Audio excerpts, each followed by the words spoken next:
करते हैं किसानों की पीड़ा की। सिंघाड़े की फसल उगाने वाले किसानों को इस बार भारी नुकसान झेलना पड़ा है।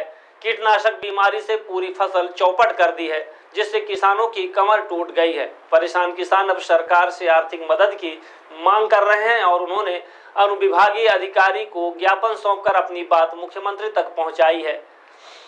यह दृश्य है उन खेतों का जहां कुछ महीने पहले तक हरियाली लहरा रही थी, लेकिन अब सिंघाड़े की पूरी फसल बर्बाद हो चुकी है।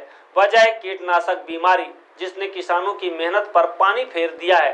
किसानों ने कहा कि हमने कर्ज लेकर खेती की थी, लेकिन बीमारी ने सब कुछ तबाह कर दिया। अब न खाने को कुछ है और न अगली फसल के लिए पैसे हैं। सरकार से बस इतनी उम्मीद है कि कुछ मदद मिल जाए। किसानों का कहना है कि उन्होंने बार बार कृषि विभाग को सूचना दी, लेकिन अब तक कोई प्रभावी कार्यवाही नहीं हुई। अब हार कर उन्होंने अनुविभागीय अधिकारी को ज्ञापन सौंपकर कृषि मंत्री से आर्थिक सहायता की मांग की है।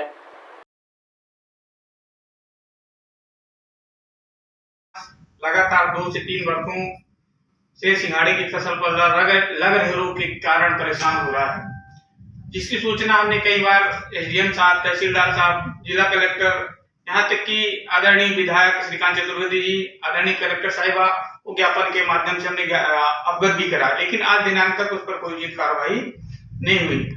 आज एक बार फिर से हमारा संपूर्ण समाज निषाद वंशी माझी मंच और केवट सिंघड़ा सामाजिक संगठन के नेतृत्व में संपूर्ण मैहर जिला व संपूर्ण सतना जिला के ब्लॉक अध्यक्षों को द्वारा सभी तहसीलों में आदरणीय मुख्यमंत्री, आदरणीय कृषि मंत्री जी के नाम एसडीएम साहब और तहसीलदार साहब को ज्ञापन देकर यह अवगत कराया गया है कि सिंघाड़े की फसल को राजस्व परिपत्र RBC 64 में शामिल कर नष्ट सिंघाड़े की फसल का मुआवजा शीघ्र से शीघ्र दिया जाए। अगर जल्द से जल्द नष्ट सिंघाड़े की फसल को मुआवजा नहीं दिया जाता, सिंघाड़े की फसल को राजस्व परिपत्र में शामिल नहीं किया जाता, तो हमारा संपूर्ण सिंघड़ा समाज आंदोलित होने के लिए मजबूर होगा, जिसकी जवाबदारी संपूर्ण शासन प्रशासन की होगी। मैं एक बार पुनः आप सभी लोगों का धन्यवाद ज्ञापित करता हूं कि जल्द से जल्द हम लोगों की सुनवाई